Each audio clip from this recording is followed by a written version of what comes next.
There is a lot to admire in the American modern Orthodox Jewish community. A community with an impressive commitment to both Jewish and secular learning. The problem is that if the Macher Zionists serve as political bodyguards for the Israeli government, the hyper-nationalist Zionists all too often serve as political bodyguards for the settler movement. Precisely because young American Orthodox Jews are genuinely connected to Israel, because they often study for a year in Israeli yeshivas, because they often have friends and family who have made aliyah, they are deeply influenced by the currents within the Israeli national religious community. If the Machers espouse the Zionism of the government, the hyper-nationalists too often espouse the Zionism of the land, often with little concern for the dignity of those non-Jews who live on the land. In the Orthodox world, you export your illiberalism and fanaticism to us, and we cherish it because it comes from the land of Israel, and re-export it back to you in the form of kids from Long Island who yearn to live in Hebron. The moral character of this rising Orthodox-dominated American Zionism was on display at a large pro-Israel rally on the Washington Mall in 2002.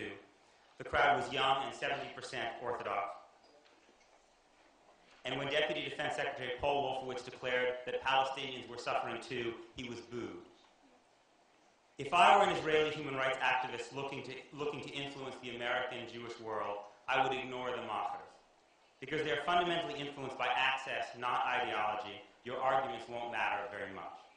But I would try to speak to the hyper-nationalists, the young Orthodox kids who booed Wolfowitz. Because they really are ideological, they really do believe something. They are even idealists of a sort, and they are not entirely immune to the liberal currents in American society. The key is you must speak to them in their own language. You must find religiously observant spokespeople and send them to the shuls and day schools of the American Orthodox world. And you must reach out to them during their time in Israel. By the time they reach college, most young American Orthodox Jews have heard from Gush Emunim types dozens of times, but they have probably never heard an Israeli make a religiously informed argument for the rights, dignity, and national aspirations of Palestinians. If they did, at the very least, it would produce cognitive dissonance, which would be an important start. But among the large majority of young American Jews who are not Orthodox, we must build a third Israeli-American Jewish relationship. Not Macher to Macher, not hyper-nationalist to hyper-nationalist, but Democrat to Democrat.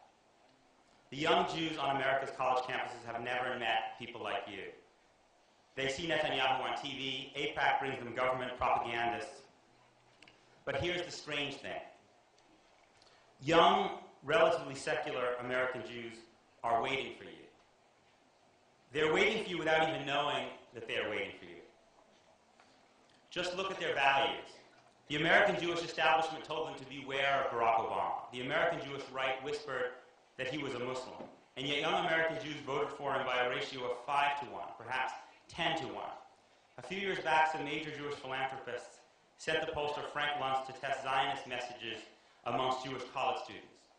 When Luntz showed them pictures of Palestinians looking hateful and violent, the focus groups rejected them spontaneously as racist, often citing their own Arab and Muslim friends.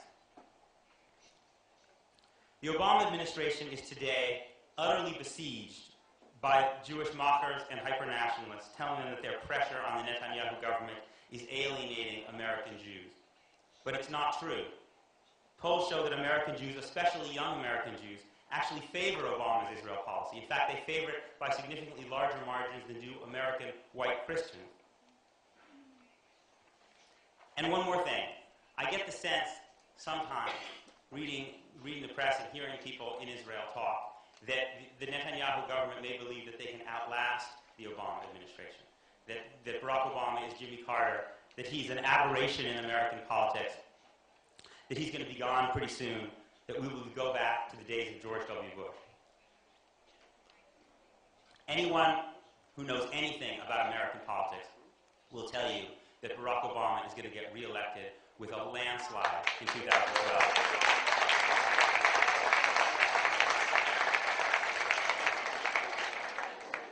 If the Netanyahu government wants to wait for President Sarah Palin, they will be waiting a very, very long time. young secular American Jews are abandoning Zionism in part because they believe that becoming a Zionist means abandoning your critical faculties and your devotion to human rights, because that's the Zionism to which they've been exposed. They've never been told that they can love Israel and hate some of the Israeli government's actions. They've never been told in an Israeli accent that they can be both pro-Israel and pro-Palestinian. They've never been told that they can be both Zionists and Democrats. They need to hear about Israeli democracy not as an alibi, but as a rallying cry. In the way American democracy was a rallying cry for the Jewish kids who went south in the 1960s to fight for civil rights and then returned to their campuses and set a generation on fire. You, the people who bear witness in the territories, the people who protest in Sheikh Jarrah, the people who are waging the struggle for Israel's democratic soul, you could be our freedom riders. Rabbi Abraham Joshua Heschel once wrote that the people of Israel is a tree whose roots are in Israel and the branches are in the diaspora. The roots must be strong for the branches to bloom. Please be careful, he wrote, with the branches. Young American Jews are like branches that cannot see the tree, like kindling that cannot imagine the match. You can reawaken liberal Zionism in the United States and help turn America from Israel's enabler into its true friend. We American Jews are waiting for you to reintroduce us to our Zionist, Israel-loving selves.